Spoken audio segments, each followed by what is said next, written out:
श्री गणपति नमः। श्री गणेश की वंदना कर, दिन के स्वामी सूर्यदेव की आराधना कर, इष्ट देव का ध्यान कर, गुरुजनों को नमन कर अभिनंदन करते हैं आपका वरुण इसको द्वारा प्रस्तुत आज के दैनिक पंचांग में। यह दैनिक पंचांग हम नित्य प्रस्तुत किया करते हैं और यह इसमें डेटा जो भी प्रयुक्त होता है दृक पंचांग से ले जाते हैं, छवि तथा ध्वनि गूगल से ली जाती है और ये प्रस्तुति आप तक यूट्यूब के माध्यम से, यूट्यूब के सौजन्य से आप तक सफलपूर्वक पहुंचा पाने में हम समर्थ होते हैं। तो चलिए, तो हम दैनिक पंचांग की तरफ चलते हैं। जिस प्रकार पंचांग के 5 अंक होते हैं उसी प्रकार इस प्रस्तुति के भी 5 भाग हैं। और पहला भाग ग्रहों, पंचांग मुहूर्त और ग्रहों के गोचर से संबंध रखता है। इसी पहले भाग की प्रस्तुति से हम पंचांग व मुहूर्त को लेकर इस प्रस्तुति का लघु रूप आपके सुझाव के अनुरूप हम नित्य प्रस्तुत अलग से किया करते हैं। दूसरा भाग सितारे बोलते हैं। जी हाँ, सितारे झूठ नहीं बोलते। ताराबल, नक्षत्र के अनुसार आज कैसा दिन रहने की संभावना। यहाँ नक्षत्र के गोचर, चंद्रमा के गोचर से नक्षत्र में उसके अनुसार आज कैसा फल होने वाला है, ये तारा बलक क्या है। और इसका मूल आधार 9 तारा चक्र पद्धति है, जिसके अनुसार हम पूरे ग्रहों के बारे में और नक्षत्रों के बारे में, पूरे जीवन काल के बारे संदर्भ में हम जान सकते हैं शुभता अशुभता, और उसे अनुरूप अपने कार्य को कर सकते हैं। विस्तृत चर्चा प्रस्तुति। तीसरा भाग जन्म राशि के अनुसार आज कैसा दिन रहने की संभावना है, जिसे चंद्र बलक कहते हैं। चौथा भाग चौघड़िया, एक प्रकार का मोर ज्योतिष, जो कि शुभ और अशुभ काल दर्शाता है किसी भी कार्य को करने के लिए। हम कोई भी कार्य करते हैं उसमें शुभता की अपेक्षा करते हैं और शुभता की कामना करते हैं, और इसलिए यह चौघड़िया की उपयोगिता काफी बढ़ जाती है। विस्तृत चर्चा प्रस्तुति। पांचवा भाग और अंतिम भाग अंक ज्योतिष। जी हाँ, अंकों के अंक में हम जन्म लेकर अंकों को न पहचाने, अंकों के साथ ही हम खेलते बढ़ते फलते फूलते हैं, और अंकों के साथ ही हम जाने जाते हैं। अंक ही हमारी पूरी जो हमारी सफलता और सफलता का मापदंड हुआ करती है। इसलिए अंकों को आइए जाने, पहचाने, समझे, बुझे। अंक काम करते हैं हमारे लिए, शुभ और अशुभ दोनों।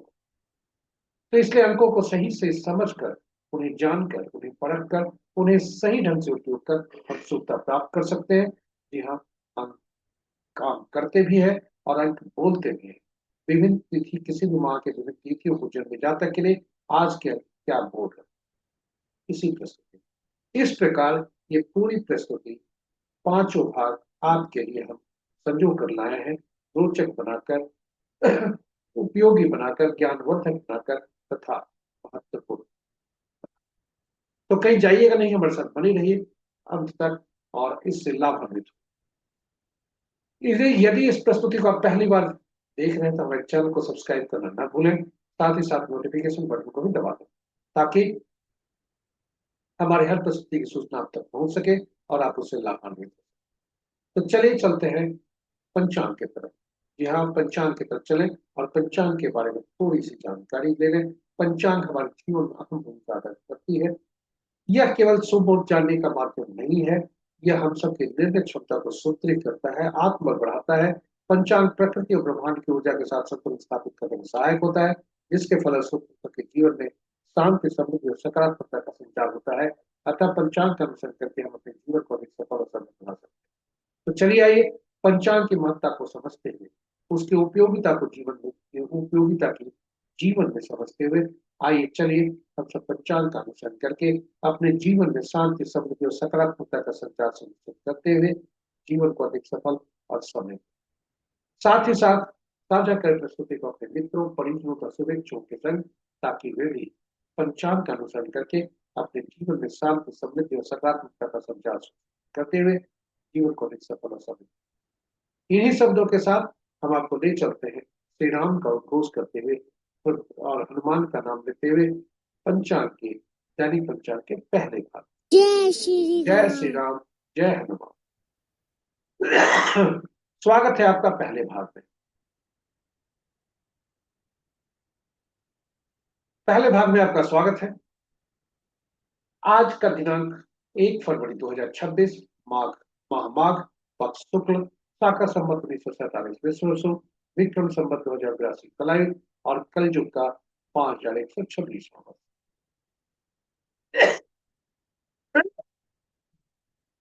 आज का सूर्योदय 6:33 पर, सूर्यास्त 5:33 पर, यानी दोनों 33।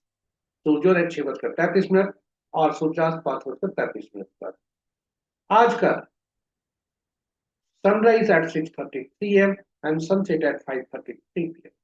आज का दिशा सूर्य पश्चिम है, फिर भी इस दिशा में यात्रा करने को बाध्यता हुई तो घी या दलिया खाकर सेवन करके शुभ लाए। आप पंचांग के पांचों, जी हाँ पांचों, बुधवार रविवार, तिथि कल भोर में 3:38 तक पूर्णिमा तिथि, तत्पश्चात फाल्गुन मास का एक कृष्ण पक्ष का प्रतिपदा। नक्षत्र देर रात्रि 11:58 तक पुष्य, उसके बाद अश्लेषा। पुष्य का पद एक प्रातः 8:58 तक, पद दो अपराह्न 2:29 तक, पद तीन रात्रि के 8:01 पर, पद चार देर रात्रि 1:34 पर और अश्लेषा का पद एक आरंभ जो होगा वह कल भोर में 5:37 तक होगा। उस तत्पश्चात पद दो का भी आरंभ हो जाएगा। तो ये रहे हमारे नक्षत्रों के पद। योग प्रातः ही 10:19 तक आयुष्मान, प्रीति उसके बाद आयुष्मान, करण संध्या 4:42 तक भद्रा, तत्पश्चात कल भोर में आज 3:38 तक बौ और फिर बालव। तो ये रहे हमारे पंचांग के पांचों। महत्वपूर्ण मुहूर्त में जाने के पूर्व भोलेनाथ का वास देखते हैं कि भोलेनाथ का वास कहाँ है और उनकी शुभता कैसे। जय भोलेनाथ, ओम नमः शिवाय। जब तक शुक्ल पक्ष है, पूर्णिमा तिथि है, तब तक भोलेनाथ का वास शमशान में है, जो कि शुभ नहीं है। कृष्ण पक्ष प्रतिपदा के आरंभ होने पर गौरी, माँ गौरी के सानिध्य में भोलेनाथ और जो कि शुभ। जय भोलेनाथ, ओम नमः शिवाय।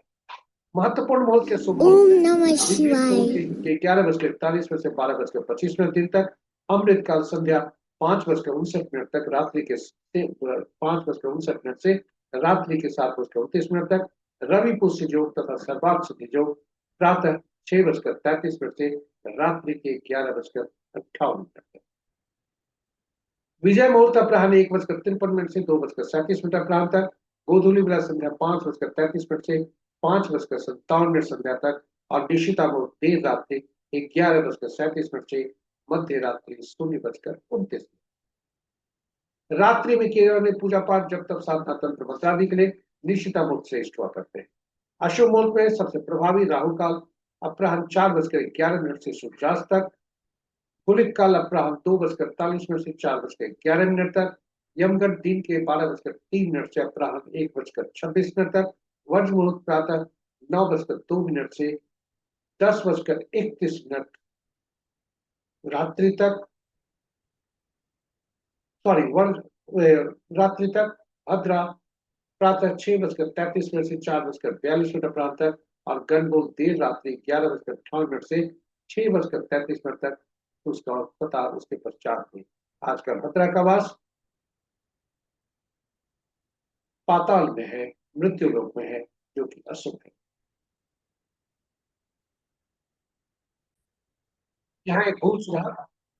वर्ज मुहूर्त प्रातः 9:02 से 10:31 दिन तक है, अपराह्न या रात्रि तक। कुल क्षमा प्रार्थना।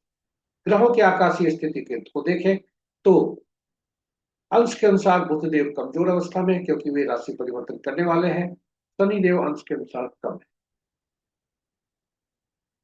बुधदेव सॉरी शुक्रदेव अस्त अवस्था से समाप्त हो चुके हैं। मंगल देव और बुध देव अभी भी अस्त अवस्था। मित्र राशि में इस प्रकार दो ग्रह हैं, शत्रु राशि में तीन ग्रह हैं, सम राशि में तीन ग्रह हैं और अपनी ही राशि में एक ग्रह चंद्रदेव। यदि ग्रहों के राशि के अनुसार देखा जाए तो शनि की राशि में पांच ग्रह हैं, मंगल और शुक्र की राशि में कोई ग्रह नहीं है और शेष ग्रहों की राशियों में एक एक ग्रह। नक्षत्र के अनुसार ग्रहों की स्थिति को देखा जाए तो मित्र नक्षत्र में दो ग्रह, शत्रु नक्षत्र में कोई ग्रह नहीं, सम नक्षत्र में चार ग्रह और अपने ही नक्षत्र में तीन ग्रह। अपने नक्षत्र में जो 3 ग्रह हैं वे हैं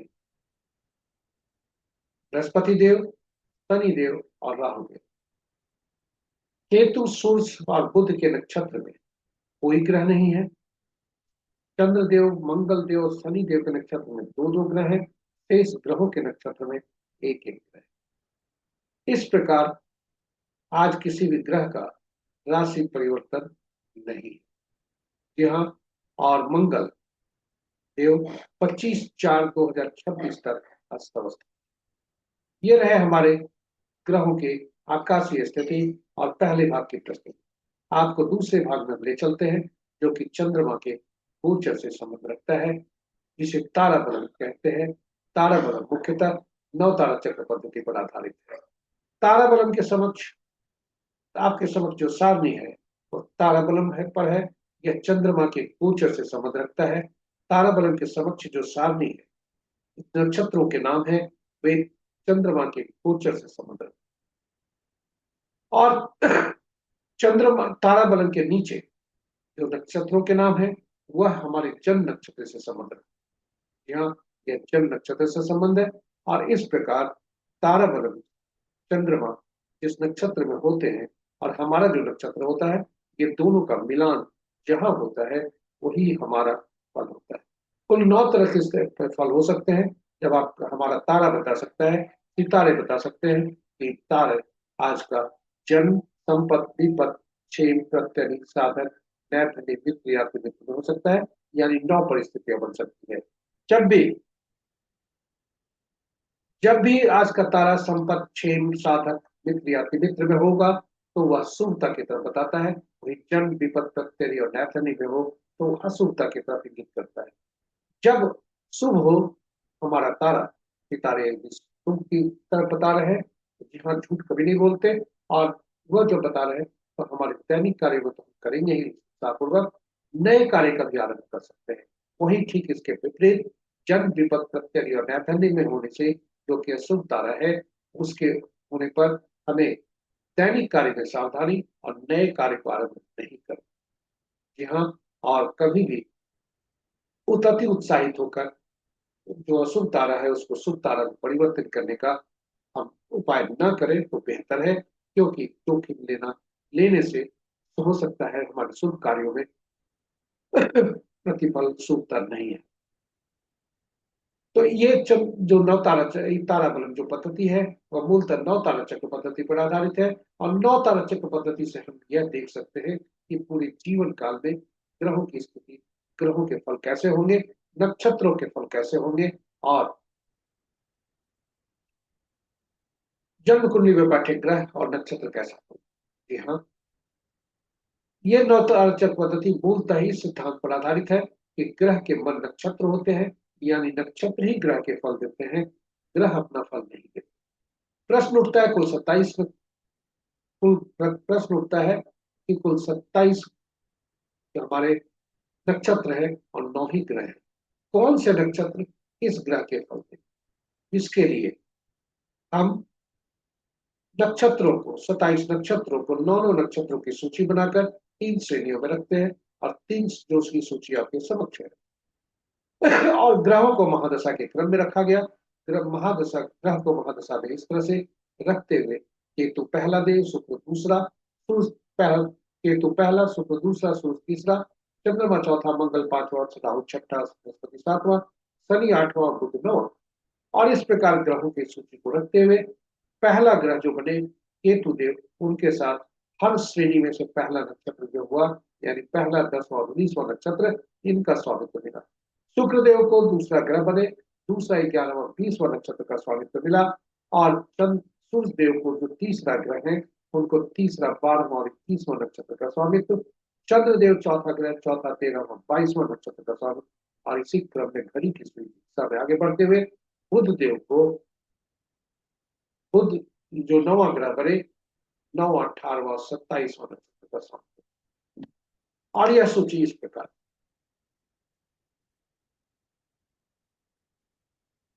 अब हम फलित कैसे करते हैं, यह महत्वपूर्ण है।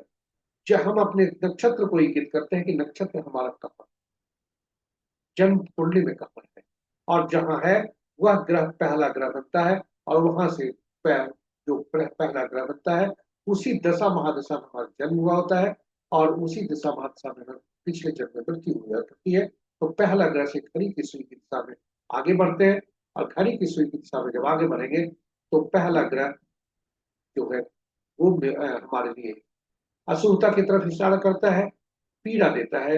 वही दूसरा, चौथा, छठा, आठवां, नौवां ग्रह ये शुभ फलदायी होते हैं, और पहला, तीसरा, पांचवा, सातवां ये पीड़ादायक, ये अशुभता की तरफ इशारा करते हैं। जी हाँ।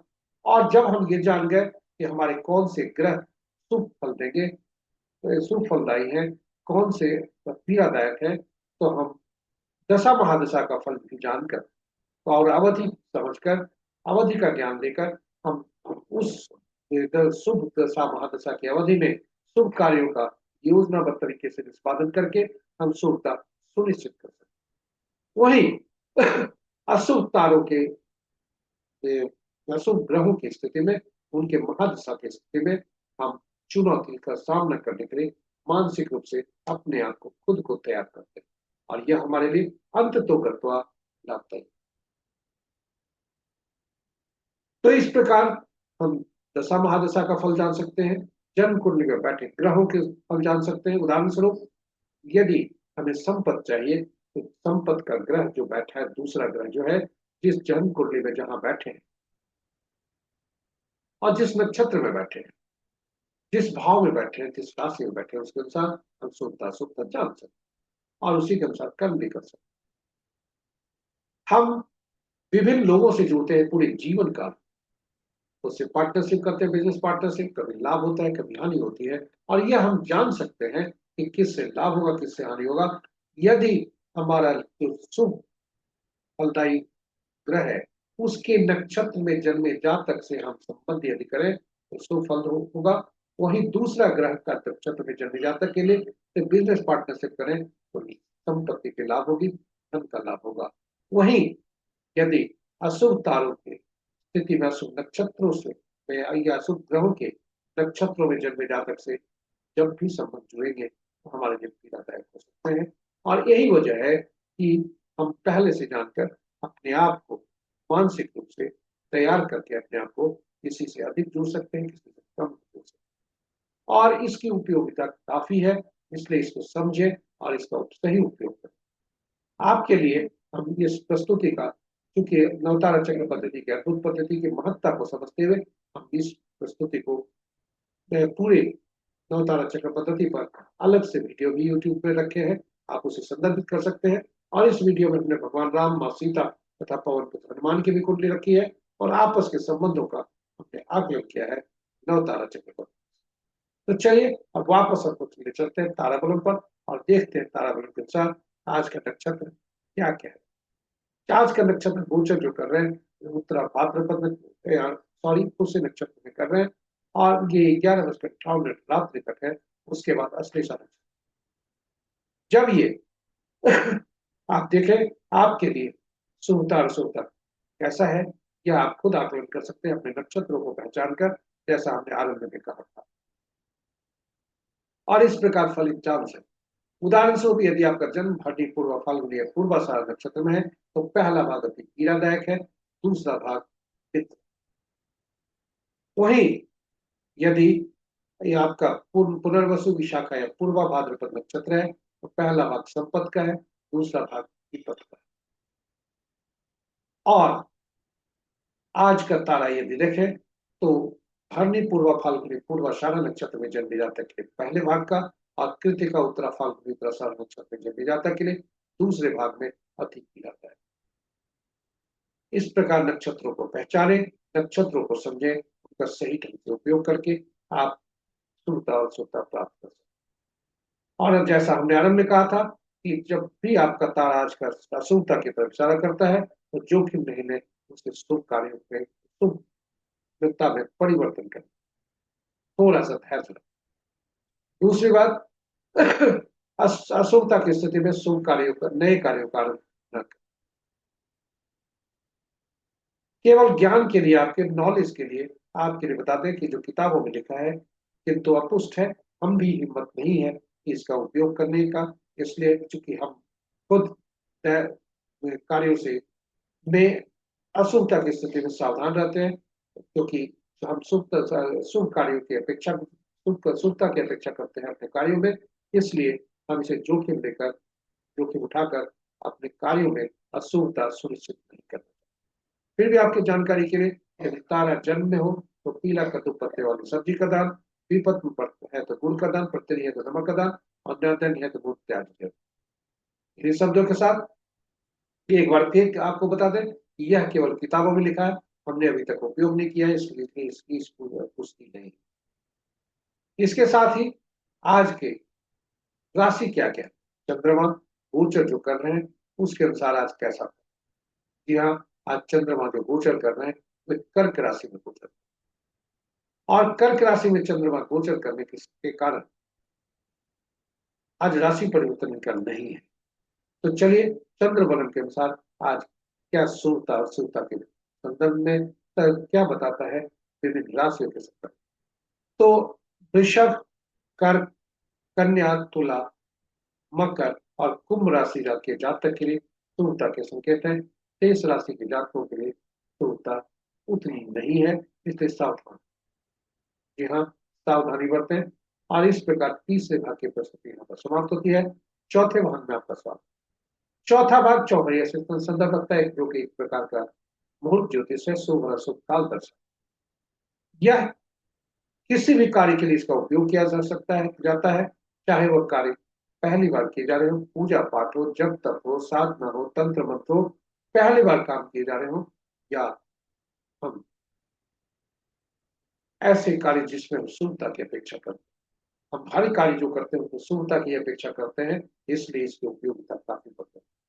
यदि कोई व्यक्ति उचित मुहूर्त नहीं देख पाया हो या नहीं देखना चाहता हो, कम से कम अपने कार्य में शुभता की इच्छा रखते हुए, शुभता का कल्पना करते हुए, शुभता का की तरफ जाने के लिए, सुनिश्चित करने के लिए चौघड़िया जरूरी है। इसलिए चौघड़िया की उपयोगिता काफी है, और इसी के मद्देनजर हमने हिंदी और अंग्रेजी में यूट्यूब पर अलग अलग पोस्ट करके रखा है। हिंदी में चौघड़िया की उपयोगिता, अंग्रेजी में यूटिलिटी ऑफ चौघड़िया। आप उसे संदर्भित करके, ज्ञान अर्जित करके उसका सही उपयोग कर सकते हैं। संक्षेप में बता दें कि कुल 8 चौघड़िया दिन के होते हैं, 8 चौघड़िया रात के होते हैं, किंतु सप्ताह के दिन 7 ही होते हैं। इसलिए 7 चौघड़िया के साथ इसको संबद्ध करने के लिए 7 चौघड़िया का नामकरण हुआ, और प्रत्येक दिन सुबह और शाम, सुबह और रात जो भी आरंभ का चौघड़िया होता है वही अंत का भी चौघड़िया। इस प्रकार 7 चौघड़िया, 7 साप्ताहिक दिन, और ये चौघड़िया का सातों दिन जो होते हैं इनके स्वामी ग्रह अलग अलग ग्रह बनते हैं, इसलिए सातों चौघड़िया का संबंध ग्रहों से हो गया। और ये ग्रह विभिन्न कार्यों, विभिन्न प्रयोजनों, विशेष विभिन्न आयोजनों, विभिन्न गतिविधियों के लिए उपयुक्त हुआ करते हैं। इसलिए ये जो है इनकी उपयोगिता, चौघड़िया की उपयोगिता ग्रहों से संबंधित, ग्रहों के निमित्त कार्य है उससे भी जुड़ जाते हैं, और इसलिए चौघड़िया की उपयोगिता और बढ़ जाती है। चौघड़िया को जब भी हम देखें उपयोग करते के पूर्व, तो यह जरूर सुनिश्चित कर लें कि कोई चौघड़िया अशुभता से व्याप्त तो नहीं है। यदि वो है तो उसे छोड़ दें, उसे त्यागते, उसका उपयोग नहीं करते, क्योंकि हम हर कार्य में शुभता चाहते। दिन में जो चौघड़िया होता है वो राहु काल, काल बेला और वार बेला से ग्रसित हो सकता है, और रात का चौघड़िया काल रात। अनुभव के आधार पर जो हमने पाया है कि सूर्य देव का जो प्रत्यय, जो आधिपत्य रहता है दिन में रहता है, इसलिए सूर्य देव दिन में उनका शासन है, और सूर्य देव का आधिपत्य दिन में रहने के कारण उनके पुत्र शनि देव जो उनसे नाराज रहते हैं, शनि का चौघड़िया, काल चौघड़िया प्रतिदिन काल बेला से कर, वही रात्रि में चंद्रमा का प्रभुत्व, चंद्रदेव का प्रभुत्व, और चंद्रदेव का पुत्र बुधदेव, बुधदेव नाराज चंद्रदेव से, इसलिए चंद्रदेव बुधदेव का जो चौघड़िया है रात्रि का, और काल रात्रि से प्रसिद्ध है प्रति रात। यह हमने अनुभव के आधार पर पाया है, यह कहीं किताबों में नहीं है, यह आपके साथ। और इसके साथ ही आज का देखते हैं चौघड़िया क्या है। जी हाँ, आज का चौघड़िया रविवार का दिन है। सूर्य देव से शुरू हो रहा है उद्वेग चौघड़िया से, और रात्रि भी समाप्ति हो रहा है उद्वेग चौघड़िया से। रात्रि का आरंभ शुभ चौघड़िया से हो रहा है, शुभ चौघड़िया से समाप्त। यदि हम देखें अमृत चौघड़िया जो 10:41 से 12:03 दिन तक है, वह वार बेला से प्रसिद्ध है। काल चौघड़िया जो 12:03 से 1:26 तक है, वह काल बेला से प्रसिद्ध है या वार बेला प्रीति से टाइप हुआ है। और उद्वेग चौघड़िया राहु काल से प्रसिद्ध। वही रात्रि का लाभ चौघड़िया काल रात्रि से प्रसिद्ध।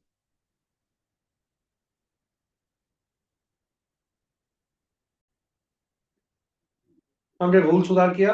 काल चौघड़िया जो आज का है, वह काल 12:03 से 1:26 तक वो काल बेला से प्रसिद्ध है। रात्रि का लाभ चौघड़िया 1:40 से 3:18 भोर तक है, वह काल रात्रि से प्रसिद्ध।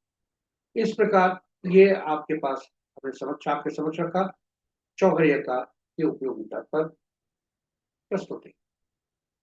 अंतिम भाग में, प्रस्तुति के अंतिम भाग में अंक ज्योतिष पर, जी हाँ अंक बोलते हैं और अंक कार्य भी करते हैं। अंकों के अंक में हम जन्म लेकर अंकों को आइए पहचाने, जाने, समझे और उन्हें पढ़कर सही उपयोग करके अपने जीवन में सुनता रहे।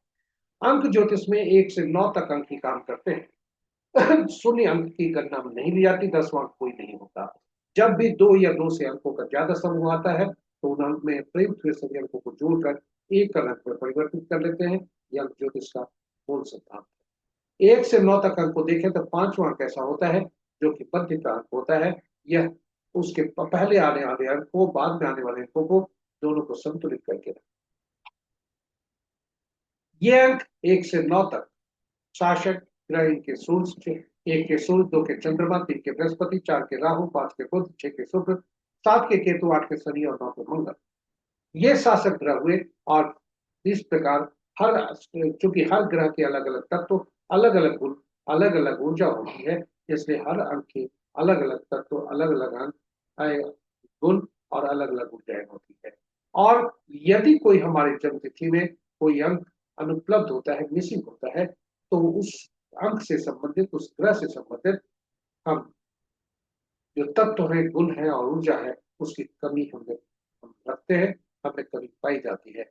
वही कोई अंक 3 या उससे ज्यादा बार आया हो, तो वह अंक हमारे लिए उस अंक से संबंधित तो जो ऊर्जा होती है, तत्व होते हैं, गुण होते हैं, उसकी अधिकता पाई जाती है, जो दोनों हमारे लिए शुभ।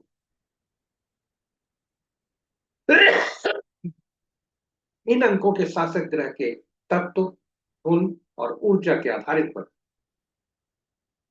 हम अंकों को विभिन्न नामों से पुकारते हैं। 1 को राजा, सरकार या बॉस से, 2 को रानी या पार्टनर से, 3 को गुरु या सलाहकार से, 4 को शरारती तत्वों से, नियम तोड़ने वाले व्यक्तियों से, झूठ बोलने वाले, झांसा देने वाले व्यक्तियों से, 5 को राजकुमार से, 6 को मंत्री या सुख सुविधा प्रदान करने वाले व्यक्तियों से, 7 को धर्मगुरु से, या भविष्य ऐसे व्यक्ति जिसे भविष्य में घटने वाली घटनाओं का पूर्वाभास हो, उन व्यक्तियों से, 8 को अधीनस्थ से, यानी समाज के नीचे तबके के लोग, हमारे अधीन कार्य करने वाले लोग, नौकर चाकर आदि, और न्यायालय से।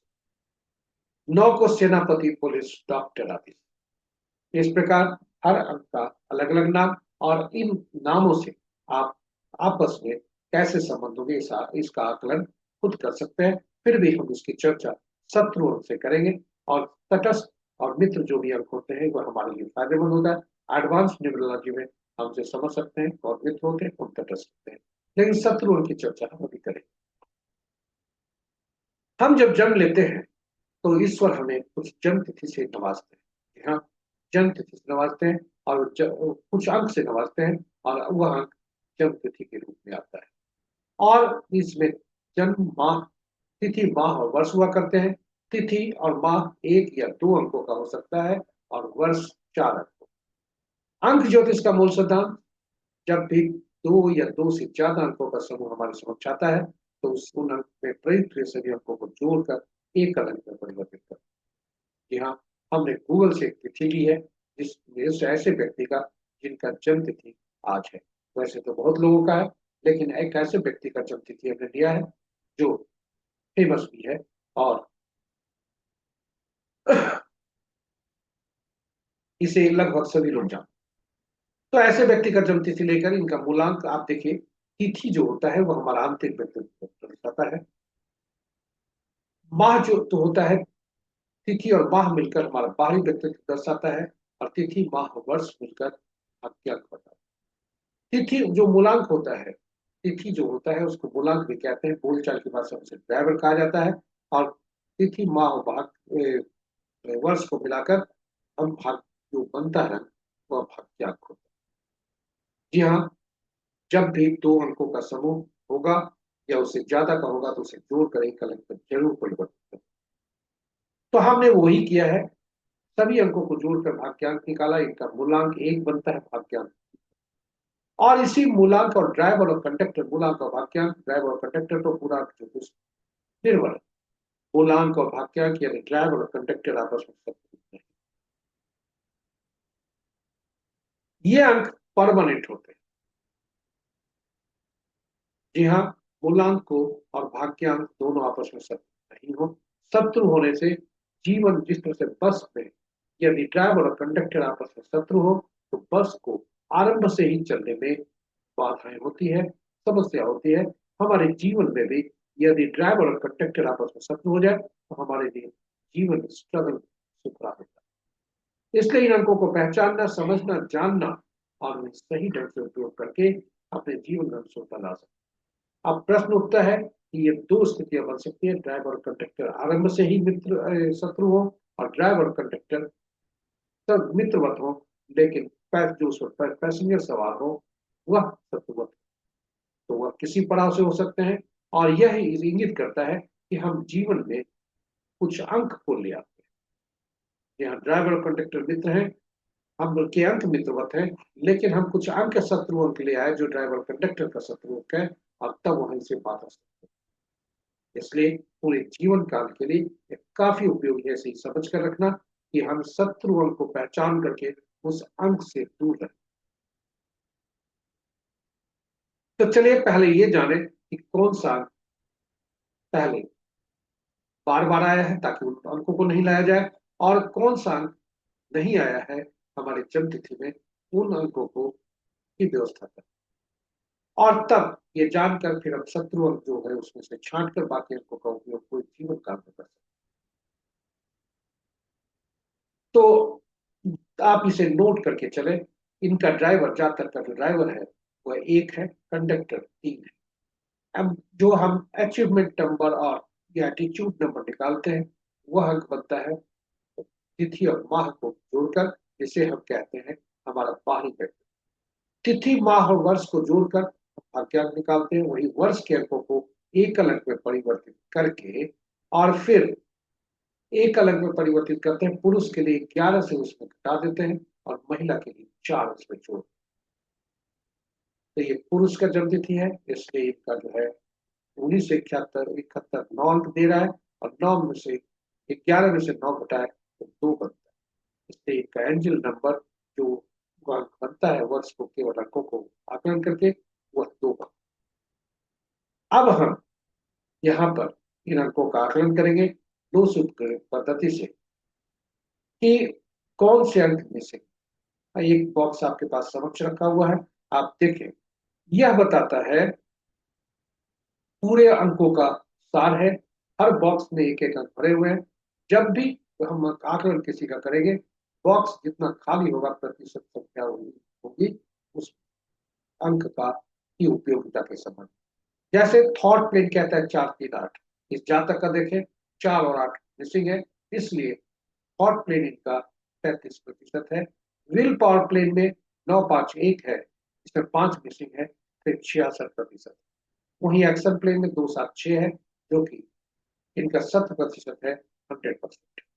हॉरिजॉन्टली यदि चले तो इंटेलिजेंट प्लेन इनका 66% है, जो कि 4 मिसिंग है।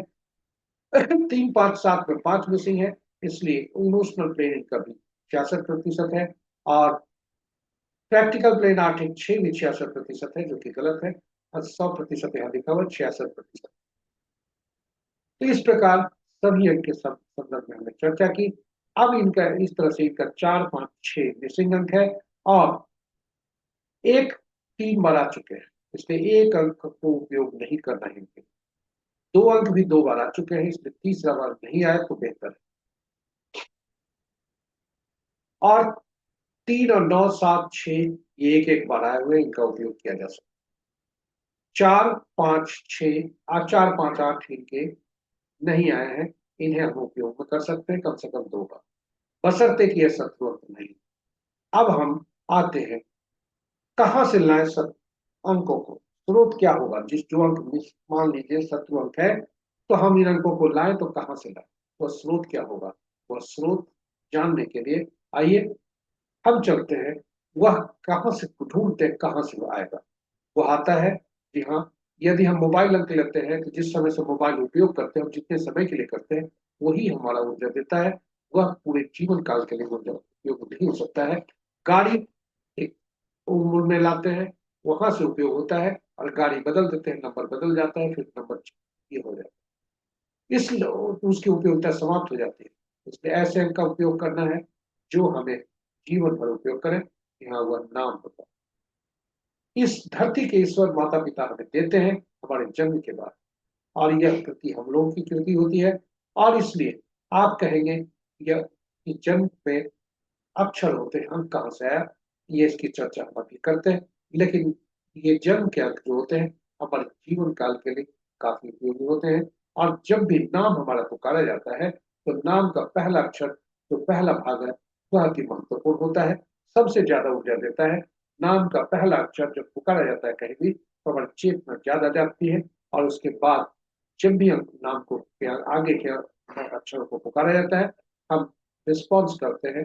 और कई बार ऐसा होता है पूरे नाम पुकारने के पूर्व भी हम रिस्पॉन्स करते हैं। जी हाँ, यही हमारी अंक का, नाम का हमारा ऊर्जा देता है। अब नाम आपका प्रश्न उठता है, नाम में अक्षर होते हैं, अंक कहाँ से आए, तो इस हर अक्षर के अंकीय मूल्य होते हैं और इस नाम में प्रयुक्त हुए अक्षर का अंकीय मूल्य निकाला जाता है, और वह शत्रु नहीं हो नाम का पहला अक्षर तथा पूरे नाम का तो योग वह सुनिश्चित करते हैं। जी हाँ, यदि वह 2 अंकों का यह जो समूह बनता है, योगफल होता है नाम का, के अक्षरों में अक्षरों को अंकों में परिवर्तित करने के बाद यदि वह 2 अंकों का होता है तो उसे एक अंक में परिवर्तित जरूर करें, क्योंकि अंक ज्योतिष एक अंक बनता है। इस जातक का जिसका हमने जन्म तिथि लिया है उनका नाम है मनोज तिवारी। जी हाँ, गायक मनोज तिवारी।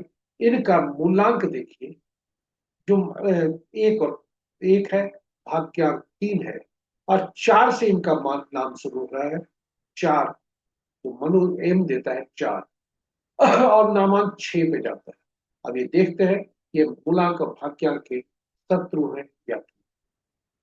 तो आप देखेंगे इनका पूरे शत्रु अक्षर को देखें, 1 का 8, 2 का 4, 6, 8, 9, 3 का 6, 4 का 4, 9, 4, 2, 5 का कोई नहीं, 6 के 3, 9, 7 के 7, 9, 3, 8 के 1, 2, 9, 4, 8 और 9 के 6, 4, 2, 8। और इस प्रकार हम यदि देखें तो 1 के 8 होते हैं, इनका 8 मिसिंग है, इसलिए 8 नंबर का उपयोग नहीं करेंगे।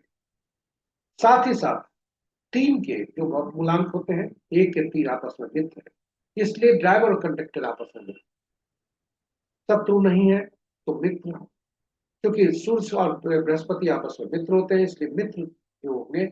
और 1 और 3 आपस में मित्र हैं, किंतु 3 के 6 शत्रु हैं, यहाँ नामांक 6 पर जा रहा है, इसलिए नाम इनका सही नहीं।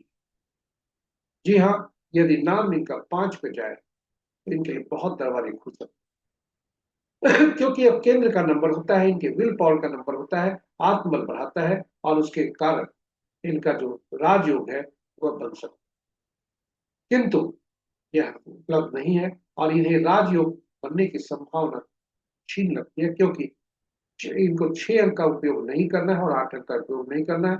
और राजयोग जब भी बनता है तो डायगोनल बनता है, जो हमने लोसो ग्रिड से दिखाया था। 8, 5, 2 से सिल्वर राजयोग, तो 4, 5, 6 से गोल्डन राजयोग। 6 और 8 दोनों का उपयोग नहीं करना है, कॉर्नर कर, इसलिए इसकी संभावना छीन बन।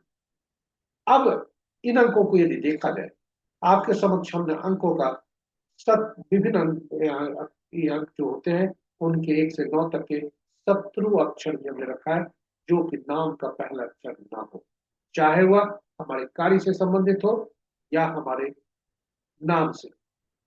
नवजात शिशु का करने के पहले ये जरूर देखें। अब इन अंकों को देखें तो कुछ अंक ऐसे भी हैं जो अपने के ही शत्रु, जी हाँ, अपने के ही शत्रु है।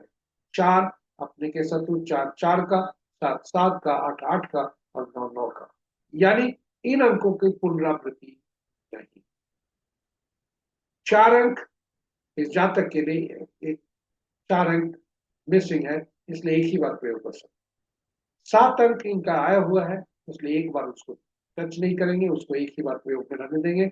8 अंक लेना ही नहीं है और 9 अंक भी 2 बार आए हुए हैं, इसलिए इसको दोबारा तीसरा बार नहीं लाने। सॉरी, 9 अंक एक ही बार आया है, इसलिए कोशिश करें 9 अंक की पुनरावृत्ति कम,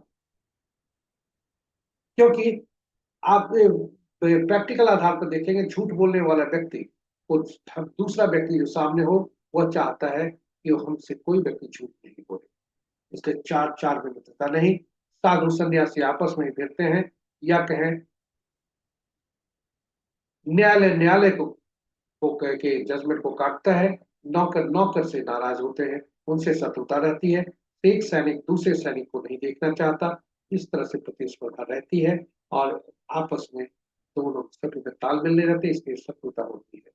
9 क्रोध को दिखाता है, एंगर को दिखाता है, आग की संख्या जब भी ज्यादा होगी हमारे लिए उतने अच्छा नहीं, इसलिए ये सारे साइंटिफिक है और इस आधार पर इन अंकों की पुनरावृत्ति नहीं हो।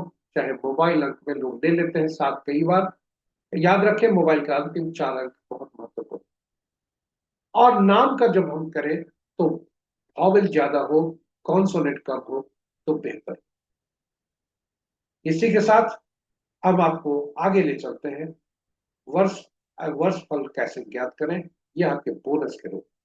वर्ष फल को जानने के लिए सबसे पहले रनिंग एज को देखा जाता है और जो हमारा जन्म तिथि है उसमें से वर्ष को निकालकर वर्तमान वर्ष को उसमें जोड़ रख देते हैं और तब फिर देखते हैं कि वर्तमान वर्ष क्या दे रहा है और उसके बाद फिर तो यह क्या दे रहे हैं इसके अनुसार हम फल करते हैं। यदि ये मूलांक और भाग्यांक के शत्रु अंक निकल गए तो समस्या कारक हो सकता है, लेकिन इनका मूलांक 1 है, रनिंग एज 1 है और जो 4 अंक है जो इनका भाग्यांक दे रहा है आज का, वह 3 के साथ मित्रवत है, शत्रुवत नहीं है।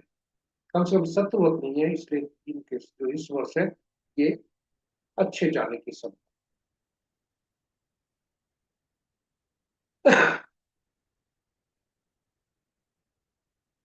तो ये रहे हमारे अंक कार्य करते हैं। अब हम अंक बोलते हैं, उस पर चलते हैं। जी हाँ, किसी भी माह के विभिन्न तिथियों को जन्मे जातक के लिए आज का अंक क्या संकेत लेकर आया है? 4 अंक। जी हाँ, 4 अपने में झूठ बोलने वाला, फरेबी या झूठ धोखा देने वाला, या कहिए झांसा में रखने वाला, ज्यादा सोचने वाला, और यह कि मित्रता केवल 6 और 7 से रखते। 7 से, क्योंकि राहु और केतु दोनों अपने एक ही पार्ट है, इसमें 4 और 7 मित्रता है। 6 सुख सुविधा से संबंध है, इसलिए उनसे संबंध रखते। और 5 अंक, यहाँ तक कि सबसे भाग्यशाली अंक होता है 5, उससे ये तटस्थ रहते हैं और राजा से भी तटस्थ रहते हैं। रानी से शत्रुता रहती है 2 अंकों से, 3 अंक गुरु से भी शत्रुता रहती है। इसलिए आप देखें 9 से भी शत्रुता है, व्यवहारिकता से इसको श्रेणी में शत्रुता की श्रेणी में रखा जाता है 4 को 3 के साथ, किंतु 3 4 के साथ शत्रुता नहीं रखते, 3 4 के साथ शत्रुता रखते हैं, 4 3 के साथ। इस प्रकार आपके समक्ष आज कहें कि जिस व्यक्ति का जन्म 1-10-19-28 को हुआ है, 5-14-23 को है, 6-15-24 या 7-16-25 को, उनके दिन अच्छे जाने की संभावना है। 3-12-21-30, 2-11-20, 4-13-22-31 और 8-17-26, 9-18-27 तारीख को जन्मे जाते किसी माँ के, उनके लिए थोड़ा सावधान रहने की। इसी के साथ ये अंक बोलते हैं का सीरीज यहाँ समाप्त होता है। जी हाँ, अंक बोलते हैं और अंक सही बोलते हैं, तो अंक सही कार्य करते हैं, अंक सही बोलते भी हैं। इस प्रकार हमारी प्रस्तुति यहाँ समाप्त होती है। आशा करते हैं प्रस्तुति आपके लिए ज्ञानवर्धक, रोचक तथा उपयोगी सिद्ध होगा। आप हमारे साथ बने रहे इसके लिए बहुत बहुत धन्यवाद। यदि इस प्रस्तुति को पहली बार देख रहे हैं, जो हमने आरंभ में कहा था, तो चैनल को सब्सक्राइब जरूर करें, साथ ही साथ नोटिफिकेशन बटन को दबाना ना भूलें, ताकि हमारे हर प्रस्तुति की सूचना आपको मिल सके और आप उसे लाभान्वित हो सके। और अंत में आज का विदा हूं, इसके पूर्व ग्रहों के राजा सूर्य देव की असीम कृपा पर बनी रहे और आज आपका आज का दिन शुभ हो। जय सूर्य।